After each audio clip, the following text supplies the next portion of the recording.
There's a great Heath Ledger line where he's like, why is everyone in love with this girl? What, does she have beer coming out of her tits or something? Yeah. Like, yeah, high school Heath Ledger. One of the great actors of our generation. Yeah.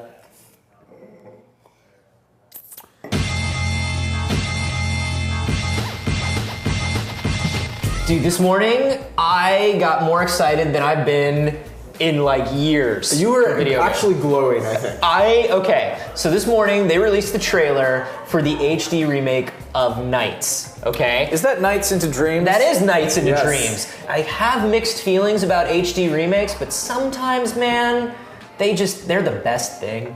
Sometimes they're the best thing. I would say more often than not, they are the best thing. Yeah. They're not foolproof. They can be messed up, but...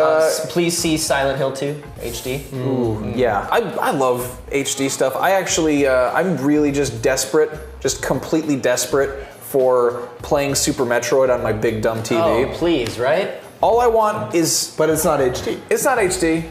I bought a stupid Nintendo Classic controller for my Wii so that I can play it because that was slightly cheaper than buying an actual Super Nintendo. But I think for 2D stuff, for classic 2D stuff, that's fine. Pixels? I think upscaling pixel art usually works. I think the HD remake There's no textures. Is a specific thing to early 3D. Yeah, because early 3D is not age well. Right. I still want to see an HD remake of Super Metroid. I just want to see people play Shadow Complex, and I'm like, there's no fucking Metroids in that, you idiot. And then I step on their neck until they can't zip breathe. it, Nolan North. Yeah. Zip it. For once. But yeah, no, I played a Metal Gear Solid HD collection. Yeah. I love that, in spite of parts of it feeling very dated. So that's the thing, is like, that's the danger. Controls cannot be upscaled to HD. No. Well, I mean, that's the thing, is they could. They could. They could very easily, well, probably not very easily, because they don't do it very often, but they could modernize the controls. Like, you look at Metal Gear Solid 3, so they took the traditional Metal Gear franchise and basically gave it Splinter Cell controls. Right. And it was fantastic. Sure. Right? So why didn't they, in the HD collection, give me kind of controls like that in 2? Because here's the deal. I was not a huge Metal Gear guy. Yeah. You were, I know, and like I don't know if you were, but I played them. I played them like a little bit, and I've always found them interesting, but I never played them through. So I bought the HD collections for my Vita. Started playing 2, and it's like button to lean out, button to pull gun, button to shoot gun, but like the other button is like your weird, useless binoculars or camera or whatever, and I'm just like, it's awkward. Right. Yeah. It's clumsy at this point. And some games just don't age really well. We just played Tony Hawk Pro Skater HD. Yep. How'd that feel? I really liked it. When I first I was super excited because I played the hell out of, the old Tony Hawks.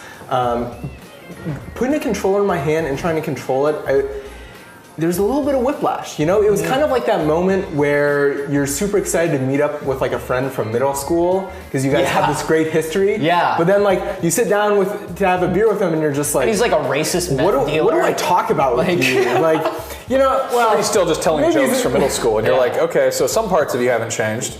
But sorry, I grew up in Florida. They usually wind up racist meth dealers. Sure. Sorry. But an hour in, you forget about that and you're back to old times. And that's kind of how I felt about Tony Hawk. Like 45 minutes in, I'm like, okay, it's not auto-correcting for me when I like go off the ramp at the wrong angle. You can't revert. I can't revert. That's cool. It's super authentic in that way. Yeah. But I think it's a great thing. I'm going to spend a lot of time with it.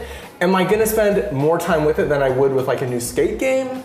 Probably not. Right. Probably not. And that's the thing, is some of it is, and you do hear people online going, oh, they're just trying to capitalize on nostalgia. They should just make a new game in the series. Right. Yeah, remember that time they did Duke Nukem Forever? But that's what I'm saying, is like, would you maybe get more out of a new entry in the series? Potentially.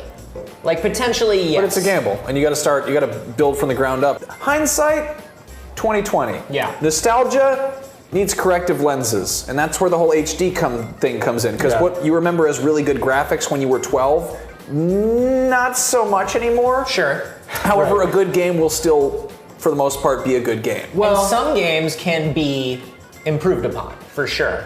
So like, I buy a lot of these HD collections, and one of the ones that I bought was the Prince of Persia one. And Sands of Time had these bits in it where you would be jumping, like specifically in rooms with grids of columns, right? And some of the columns are broken, these rooms. And there would be one where you're trying to jump and you're like, that column is to my right. No, that column is back and to your right. And so now you're dead, you've wasted sand. Playing it in HD on a 3D TV, like it's in 3D, I'm like, oh, that column is back there. The game was all of a sudden, ahead of its time. Interesting. Boom, all of a sudden I can play the game and those cheap deaths go away. Wow, that's crazy. Yeah. That's like, I mean, that's the best use of 3D that I've heard of. Yeah, it's great. Huh. It makes it a lot better. Yeah. It works that way in Eco too. Sometimes in Eco, you're like looking at things, you're trying to figure things out, and it's like totally clear in 3D. Interesting. Yeah. Well, so you brought up Duke Nukem. I feel like the Duke Nukem 3D talking about would controls not work as an HD re-release. You say that, except it's been done. There was the fan-made high-res pack, which is fantastic. You can get just Is it fantastic though?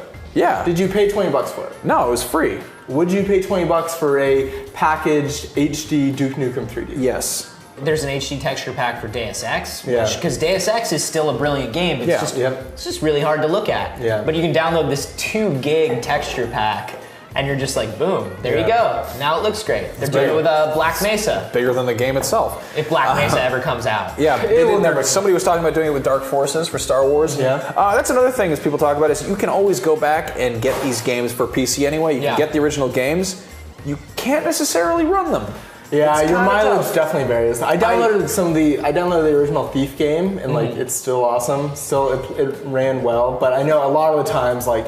But that's why this used to be a community project thing. Like that's what's interesting is HD remakes, keeping old games going used to be the job of the fans and the job of the community. Right. But now it's so easy. Like these companies have realized it's so easy to do it themselves and to actually make a little money off of it. Because these guys can sit around for 3 years and try to convert Duke Nukem. But like if somebody did it tomorrow for $15, if that's your day job, done. It'll get done a lot quicker. And you wonder how many people it would take to do that. Like how many people does Sega really need to put on the HD port of Jet Set Radio? Like how many people working full time need to convert Nights into Dreams? Because I feel like if you just devoted, especially like these companies that have like a lot of IP and a lot of like old franchises, just put a team of like 4 guys full time all the time on updating your IP and you'll make putting your it out money there. back. For sure. Any publisher that's been around for longer than 10 years should have an in-house studio that specializes in this, especially with the percentage of game sales that is going to be done via digital distribution. Well, did you see in the beginning of this Nights trailer the logo that came up? Yes, it wasn't I the did. Sega logo, it was a logo for Sega Heritage. Yes, which Shenmue HD, everyone. Shenmue HD would be terrible. Yeah. Don't tell me that. Shenmue I HD don't would wanna hear not that. hold up. Shenmue is it an down. open world game that came out before Grand Theft Auto 3. If you went back and played it now, which I've done a little bit on my Dreamcast, it's cute. It's cute. I want to play Pachinko in HD, man. I'm sure there are plenty of games that will allow you to do that. But not with QuickTime events. Anthony Carboni's QuickTime Pachinko 2012. Pre-ordered for mobile. Pre-ordered. For iOS and Android. You know what'd be pretty smart is if companies just took like some of their library, some shit they had the rights to that they're not super worried about, it being a legal snafu, and they put up like a poll on the internet, not a Kickstarter. Yeah. We're sick of Kickstarters, but just a poll. Who wants this? Maybe like a pre-order setup. Drop your vote in the hat. Which of these do you want to see get made in HD? A company with a big N at the beginning of the name? What if Nintendo said for the Wii U, once a month, we are going to release an HD remake of one of our classic games? That would change everything. Dude. You could literally start with the Wii library and not put a lot of work into anything. Yeah. People were doing that. 720p. People were emulating Skyward Sword. I know you did this with the Dolphin emulator. It's beautiful. Legally purchasing the game, presumably already having a Wii, and then emulating it in 1080p because the friggin' Wii doesn't do HD. Yeah. This is something movie companies are always on top of this, right? Like, Blu-ray comes out, boom, here's an HD transfer of a movie. It's not even a great movie. Sometimes it's like a shitty movie. Yeah. And it's just like, here's your shitty middling quality movie, but we know you want it in 1080p. Yep. And I think it's great that the game industry is getting this. And they're like, oh, you want this this game's gonna be shitty, and we're like, no, but we like it, but it's gonna be shit. Okay, but I want it. The difference between video games and movies, one of the many, there are a lot of differences if you haven't noticed. Sure. There's kind of I feel like there's more of a reverence for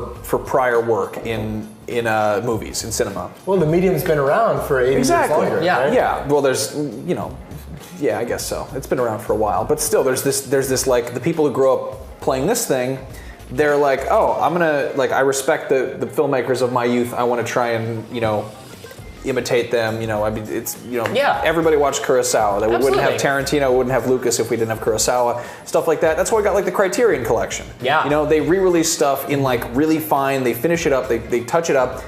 Where's that for games? Sega Heritage. Sega Heritage. Let's hope so. I want every studio to put their version of Sega Heritage. Kid Chameleon HD. That was the first game I ever played on Sega Genesis. Well, is that your number one? What's your number one? Eternal Champions. You want Eternal Champions HD? Eternal Champions or Jurassic Park for the Sega Genesis because it's infinitely superior to everything. How about you? If you could HD remake one game, what would it be? If I had to HD remake one game? Yeah. You know what? If they released like the Madden 95, 96 series in HD, how awesome would that be? That would be really cool. That's what they do every year. No, I want the top-down, old-school gameplay with HD graphics. You're a dummy. All right, what's your HD game? Knights, and it's happening! Yay! Fuck off.